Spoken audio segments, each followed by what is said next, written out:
Konsep falah, aflaha yuflihu, kesuksesan, kemuliaan, dan akhlak.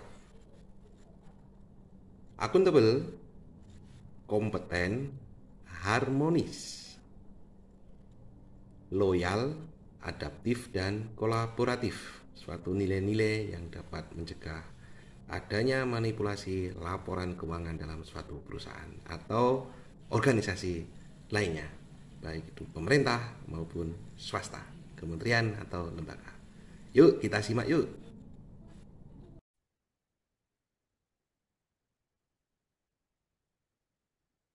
Selamat malam. Kali ini saya Eko Susilo akan menyajikan sebuah materi terkait dengan tugas dalam mata kuliah perilaku organisasi. Saya mengambil sebuah penelitian yang dilakukan oleh Bu Tasha Amara Esti dan Dr. Agustin Fajareni. Ini disajikan di Konferensi Ilmiah Akuntansi 9, KIA 9 2022, Revolutionary Accounting in VUCA Era dari Universitas Pelita Harapan, yang dengan judul Budaya Organisasi dan Pengendalian Perilaku untuk Mencegah Kecurangan Laporan Keuangan. Ini studi kasusnya pada BUMN manufaktur di Indonesia.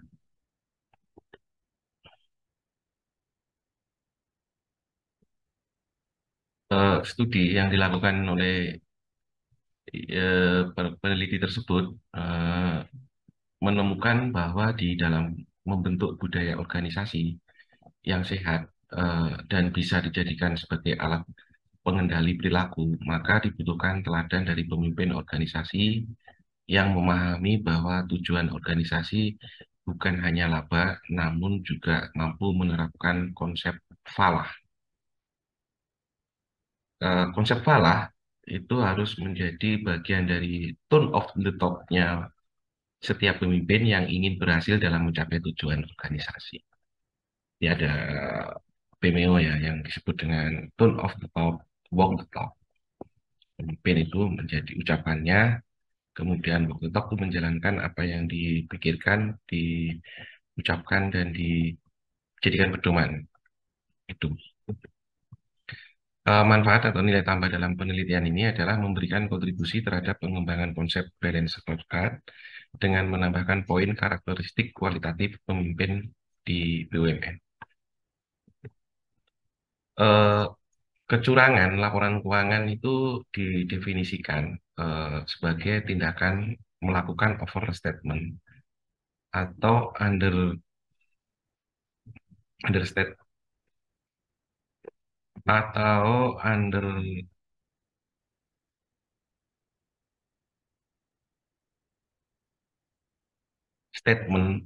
suatu akun tertentu di dalam laporan keuangan.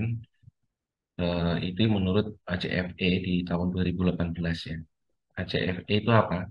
Itu Association of Certified Fraud Examiner, yaitu merupakan organisasi anti fraud terbesar di dunia yang menyediakan pendidikan dan pelatihan anti fraud dan berkedudukan di Austin, Texas, Amerika Serikat. ACFE di tahun 2018 mengidentifikasi jenis kekurangan ini bisa jadi sulit ditemukan karena perlakuan akuntansi sering kali harus didasarkan pada judgement sehingga menghasilkan perlakuan akuntansi yang tidak konservatif namun tetap dapat diterima standar akuntansi. Itu pengertian dari kecurangan laporan keuangan yang didefinisikan oleh ACFE.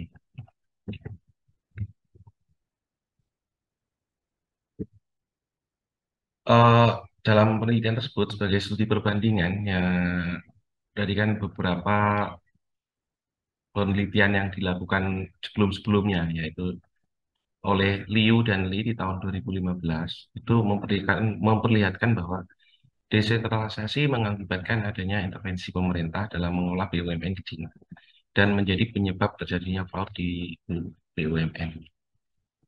Tata kelola perusahaan yang efektif dapat meningkatkan efisiensi di dalam perusahaan melalui integritas dan kualitas pelaporan keuangan. Itu dibuat oleh Tsai dan Wang di tahun 2016. Kemudian penelitian yang dilakukan oleh MD Nasir dan Hasim di tahun 2020 memperlihatkan bahwa implementasi GCG, Good Corporate Governance, di perusahaan dapat dilakukan dengan baik jika terdapat penegakan aturan pada ketaatan perusahaan dalam mematuhi standar akuntansi keuangan. MD Nasir dan Hasim di tahun 2020 itu dalam penelitiannya, di tahun 2020 itu kan ada di era VUCA ya, di mana ada di dalam era ketidakpastian. Itu menegaskan bahwa dengan menegakkan aturan ini ketat untuk selalu mematuhi standar akuntansi keuangan, maka akan membentuk budaya organisasi yang dapat mencegah terjadinya manipulasi laporan keuangan. Kemudian peneliti yang lain oleh Hansen dan McMahon di tahun 2016, budaya organisasi yang baik dalam suatu perusahaan dapat dibangun oleh pemimpin yang kemudian menjadi role model bagi bawahannya.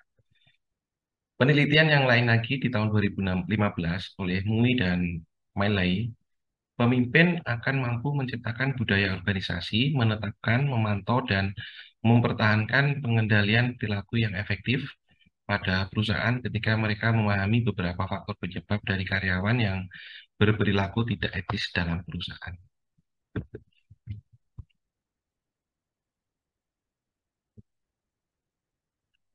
Dalam penelitian tersebut timbul suatu pertanyaan yang menjadi dasar penelitian, yaitu masalah dalam penelitiannya. Yang pertama ada tiga pertanyaan. Yang pertama adalah bagaimana budaya organisasi dipersepsikan dapat membentuk nilai-nilai budaya anti manipulasi laporan keuangan di dalam organisasi. Kemudian yang kedua, bagaimana pengendalian perilaku dipersepsikan dapat membentuk nilai-nilai budaya anti manipulasi laporan keuangan di dalam organisasi. Yang ketiga, faktor mana di antara budaya dan pengendalian perilaku yang terpenting dikembangkan sehingga dapat mencegah tindakan manipulasi laporan keuangan? Nah, itu tiga pertanyaan yang menjadi dasar dalam penelitian. Secara teoritis, literatur menyebutkan bahwa budaya organisasi adalah pola asumsi dasar yang diciptakan, ditemukan, atau dikembangkan oleh suatu kelompok tertentu, terutama pada saat belajar dan beradaptasi untuk mengatasi masalah eksternal dan internal dengan segala pertimbangannya yang ada. Oleh Skene di tahun 2016. Menurut Skene, peran budaya organisasi sangat penting dalam mendukung terciptanya suatu organisasi atau perusahaan yang efektif. Secara lebih spesifik, budaya perusahaan dapat berperan dalam menciptakan jati diri, mengembangkan keikutsertaan pribadi dengan perusahaan dan budaya yang pada dasarnya muncul dari tiga sumber, yaitu keyakinan nilai asumsi pendiri, pengalaman belajar anggota kelompok, dan keyakinan baru yang dibawa oleh anggota atau pemimpin baru. Itu oleh Clifford Geertz di tahun 2017. Kemudian mengenai pengendalian perilaku organisasi, menurut penelitian dari Jeffrey Ameles di tahun 2012, perilaku organisasi yaitu pembelajaran tentang suatu sifat atau karakteristik individu yang tercipta di lingkungan suatu organisasi. Karena manusia berbeda-beda karakteristik, maka perilaku organisasi berguna untuk mengetahui sifat-sifat individu dalam berkinerja suatu organisasi.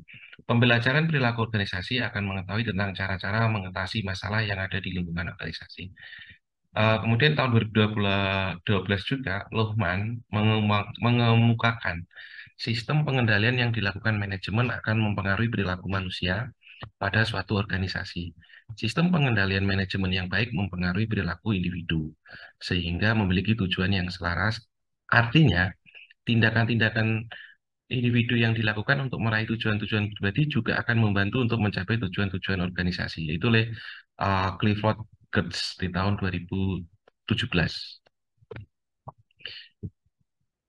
Penelitian ini berdasarkan pada metode kualitatif yang berlandasan pada filsafat post-positivisme dengan wawancara semi terstruktur untuk mencari tahu lebih dalam dari topik penelitian. Kemudian lokasinya di Jakarta, di Indonesia.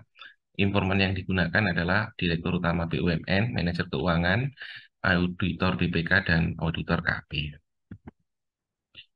Terkait dengan pertanyaan yang pertama, itu disimpulkan dari hasil penelitian dalam quote yang saya sampaikan di sebagaimana nampak di layar screen ya, itu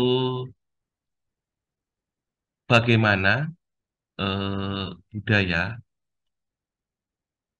bagaimana ya budaya organisasi dipersepsikan dapat membentuk nilai-nilai budaya anti manipulasi laporan keuangan dalam dalam organisasi.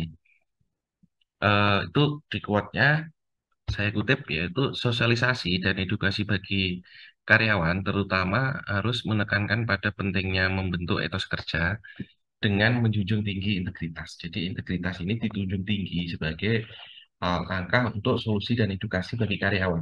Kemudian sistem informasi akuntansi yang diawasi dengan ketat akan mencegah terjadinya kecurangan pada laporan keuangan.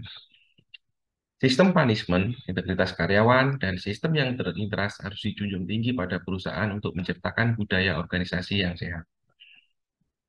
Jika berpedoman dan menerapkan nilai-nilai dari akhlak, ya, akhlak, maka kemungkinan karyawan melakukan perbuatan menyimpang itu sangat kecil. Kalau pedomannya adalah pedoman yang di saat ini lagi digaungkan oleh BUMN dan juga pegawai negeri sipil di Indonesia, yaitu akhlak oleh Kementerian Pendayagunaan Aparatur Negara dan Reformasi Birokrasi yang di apa namanya oleh Presiden ya Joko Widodo pada bulan Juli tahun 2021 untuk ASN. Nilai-nilai budaya organisasi yang sehat, yang mengandung anti manipulasi laporan keuangan yang harus diterapkan pada perusahaan yaitu menerapkan nilai-nilai amanah, kompeten, harmonis, loyal, adaptif, dan kolaboratif. Sesuai dengan nilai-nilai perusahaan BUMN yang dibuat oleh Kementerian BUMN. Jadi kalau akhlak di BUMN dibuat oleh Kementerian BUMN, sedangkan kalau akhlak oleh ASN, oleh Kementerian Pendayagunaan Aparatur Negara, dan reformasi birokrasi di mana nilai-nilai tersebut untuk menyelaraskan, menyatukan nilai-nilai yang sudah ada. Kemudian ada quote yang lain, yaitu rasa nyaman dari karyawan dengan lingkungan kerja dan atasan akan menimbulkan perilaku loyal pada perusahaan. Karyawan akan segan untuk melakukan perilaku yang menyimpang dan membuat kerugian pada perusahaan. Apalagi ditambah dengan adanya kerugian negara. Itu amat tidak baik gitu. Kemudian pertanyaan selanjutnya itu ada sesuatu yang terkait dengan pengendalian, yaitu bagaimana pengendalian perilaku dipersepsikan dapat membentuk nilai-nilai budaya anti manipulasi laporan keuangan. Quote yang pertama adalah sangat sulit untuk mengendalikan perilaku seseorang jika tidak ada contoh dari manajemen atas dan budaya organisasi yang baik pada perusahaan. Artinya, memang pemimpin memegang peranan yang sangat penting dan juga adanya budaya organisasi yang pada perusahaan tersebut sudah tertanamkan. Kemudian quote yang kedua, rasa nyaman yang karyawan akan tercipta jika ada pendekatan pimpinan kepada karyawan tersebut dan dapat memanusiakan manusia seperti mengajak makan siang bersama, menghargai pekerjaan karyawan dengan sistem apresiasi atau penghargaan, memberikan gaji yang sesuai dengan beban kerja, dan memberikan perhatian kepada karyawan. Jika hal tersebut dilakukan, maka karyawan akan merasa sejahtera dan nyaman dalam bekerja sehingga karyawan enggan untuk melakukan perbuatan curang. Ini bentuk perhatiannya berbagai macam-macam ya, tentunya. Kemudian pertanyaan yang ketiga dalam penelitian tersebut, faktor mana di antara budaya dan pengendalian perilaku yang terpenting dikembangkan sehingga dapat mencegah tindakan manipulasi laporan keuangan? Informasinya dimulai dari Bapak David, Bapak Hasan, Bapak Ibu, Ibu Sasa, dan Bapak Damar. Kemudian juga ada Ibu Mega. Quote yang pertama, budaya organisasi yang dibentuk oleh pemimpin yang memiliki jiwa leadership yang baik akan mampu merubah perilaku yang menyimpang dari karyawan dalam organisasi atau akan membentuk perilaku karyawan yang baik. Kemudian yang kedua, membentuk budaya organisasi yang baik dari atas ke bawah akan mengurangi perilaku yang menyimpang pada organisasi yang akan mengurangi tindakan kecurangan pada laporan keuangan. Itu beberapa quote dari pertanyaan, tiga pertanyaan ya.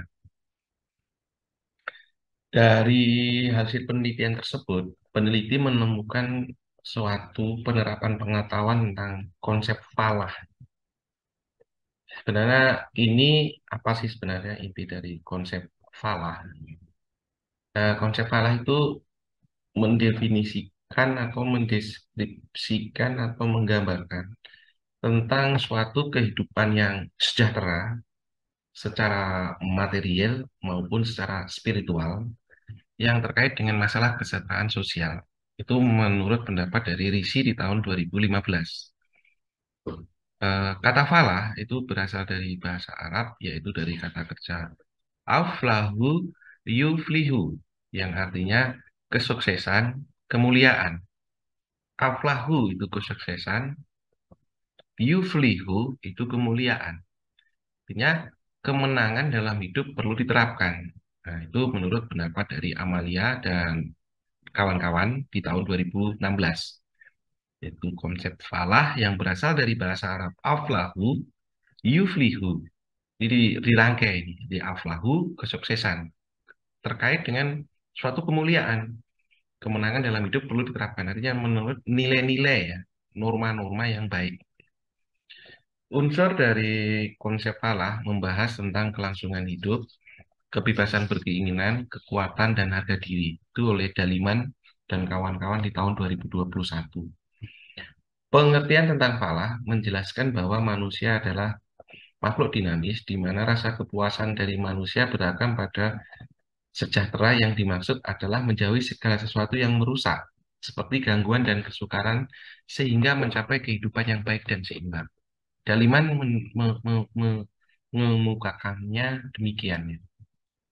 Dengan memiliki pemimpin yang memahami konsep falah, akan mampu mengendalikan perilaku karyawan karena orientasi pada para pemimpin adalah kesejahteraan sosial dengan menjadikan kesejahteraan spiritual sebagai acuan yang akan menimbulkan rasa takut ketika seseorang hendak melakukan tindakan menyimpang di mana konsep kesejahteraan spiritual ini berhubungan dengan ketakwaan dan menjadikan konsep kesejahteraan material sebagai bentuk kepuasan manusia untuk memenuhi keinginan duniawi sehingga dapat menciptakan budaya organisasi yang diikuti oleh karyawan untuk mencapai tujuan perusahaan. Artinya, ketika sesuatu konsep eh, kesejahteraan spiritual ini menjadi kuat dan karena iman dan takwa terkait dengan agamanya masing-masing ya, dan juga nilai-nilai norma masyarakat yang dipandang positif itu ada atau ada istiadat dan sebagainya, bahwa kesejahteraan material itu bentuk kepuasan yang duniawi sehingga dapat menciptakan harmonisasi antara duniawi dan surgawi ya, akhirat gitu ya, kehidupan di secara Islam di akhirat kan gitu, menciptakan budaya organisasi yang diikuti oleh kawan untuk mencapai tujuan perusahaan. Karena pada dasarnya tujuan perusahaan juga tidak semata-mata pada laba, tetapi pada kongres peningkatan kualitas pada diri pegawai dan karyawan seluruhnya, dari level top management, middle management maupun di level pekerja di bawah dan juga stakeholder yang terkait. Dari penelitian tersebut menunjukkan bahwa budaya organisasi itu yang pertama ya, ini ada dua, akan membentuk nilai-nilai budaya anti manipulasi laporan keuangan di dalam organisasi dengan memberikan pelatihan dan sosialisasi berkaitan dengan budaya organisasi yang diterapkan perusahaan. Kemudian yang kedua, pengendalian perilaku akan berhasil dilakukan untuk membentuk nilai-nilai budaya anti manipulasi di dalam laporan keuangan di dalam organisasi dengan cara menciptakan rasa nyaman dan dari karyawan pada saat bekerja. Rasa nyaman tersebut timbul karena dipengaruhi oleh bagaimana cara pemimpin memimpin perusahaan dan bagaimana cara pemimpin berkomunikasi dengan bawahannya yang akan mempengaruhi terhadap sikap loyal dari karyawan pada perusahaan. Jadi dua, dua hasil penelitian tersebut mendefinisikan demikian. Jadi akan selalu apa namanya, ada unsur pengendaliannya, ada unsur evaluasi, kemudian ada juga ada unsur bagaimana untuk mencegah itu. Jadi proses pencegahan itu diterapkan baik dengan sosialisasi maupun edukasi yang selalu terus-menerus di antara pemimpin dalam middle top management, middle maupun level bawah. Semuanya mengerti itu. Itu dua hasil penelitian menunjukkan secara kualitatif. Kemudian dari hal tersebut saya memiliki pendapat terkait dengan penelitian yang dilakukan oleh Ibu Agustin dan juga penelitian yang dilakukan oleh saudara Tasya Amaresti dari Universitas Pelita Harapan. Sebagaimana dalam saya rangkum, saya ringkas dalam sebuah bentuk PowerPoint ini tampilannya, bahwa nilai-nilai yang terkait dengan adanya suatu tujuan organisasi yang ditetapkan dalam visi dan misi setiap perusahaan, baik BUMN atau jenis entitas lainnya, maka budaya organisasi merupakan hal penting dan harus ada, serta tidak bertentangan dengan kaidah umum yang ada. Sebagaimana peliti sampaikan mengenai konsep falah, dari sekian kasus yang ada bahwa kekurangan atau fraud dalam laporan keuangan dibentuk karena adanya faktor manusia di dalam perusahaan atau internal memegang peranan yang dominan dalam melakukan perbuatan manipulasi laporan keuangan. Jadi konsep falah ini amat sangat penting ya, untuk memetakan atau memitigasi bagaimana suatu laporan keuangan itu ada kecurangan. Kalau kita perhatikan dari segitiga, segitiga ini dalam bentuk bahasa Inggris ya, itu ada parak panah yang menunjukkan bagaimana proses itu terjadi. Ada beberapa lapis, satu, dua, tiga, empat lapis dalam satu segitiga. Yang pertama karena ada opportunity to commit fraud. Nah, opportunity to commit fraud itu ada companies downsizing which has an immediate effect on internal control. Jadi perusahaan menurunkan uh, an immediate effect, efek yang menengah dalam internal control, dari pengendalian internal di dalamnya itu menurunkan kualitasnya itu. Kemudian yang kedua ada budget decreasing companies and organization are doing more with less.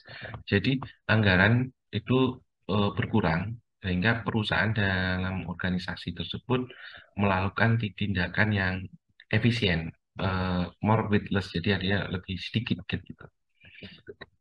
Kemudian sementara itu opportunity ya. Dari level internal control sendiri, yaitu with increase pressure and decrease internal control, people with explore more opportunities to commit fraud. Dengan mengurangkan tekanan dan decrease, menambah tekanan dan mengurangi pengendalian internal, people will explore more opportunities to commit fraud. Jadi sumber daya manusianya itu akan mempunyai kesempatan peluang atau untuk mengeksplorasi kesempatan-kesempatan tersebut untuk berbuat yang curang, jadi fraud yang muncul. Kemudian yang kedua, people attempt to rationalize their criminal activities untuk bad company ya. I will pay it back, no one is hurt. Itu adanya pembenaran ya, pembenaran bahwa rasionalitasnya mengatakan bahwa itu tindakan itu tidak akan merugikan siapapun. Toh nanti akan uang dikembalikan. Begitu prinsipnya. Itu dari sisi internal kontrol ya. Kemudian dari internal and external pressure, tekanan dari internal dirinya dan juga eksternal itu. Layoff increasing, di layoff-nya menambah. Stock price declining, jadi ada harga menurunkan harga apa namanya stok persediaan harga itu dari dua belah pihak, dari eksternal itu karena dari pihak lawan transaksi misalnya.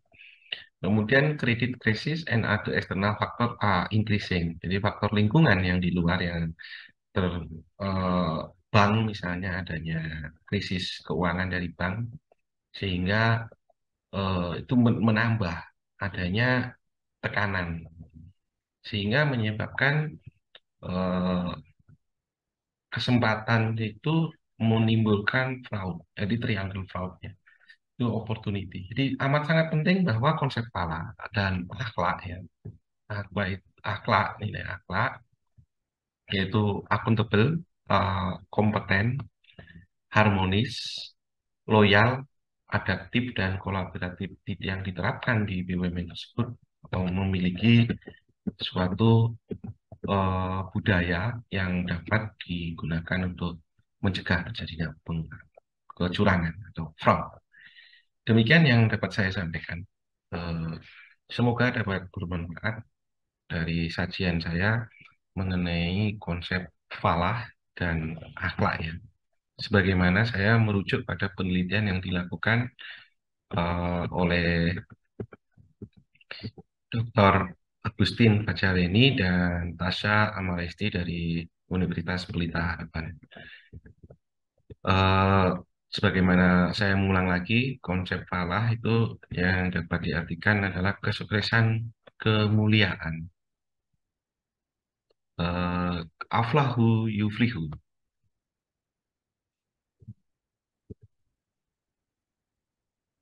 Terima kasih yang dapat saya sampaikan. Eh, Selamat malam, semoga dapat bermanfaat.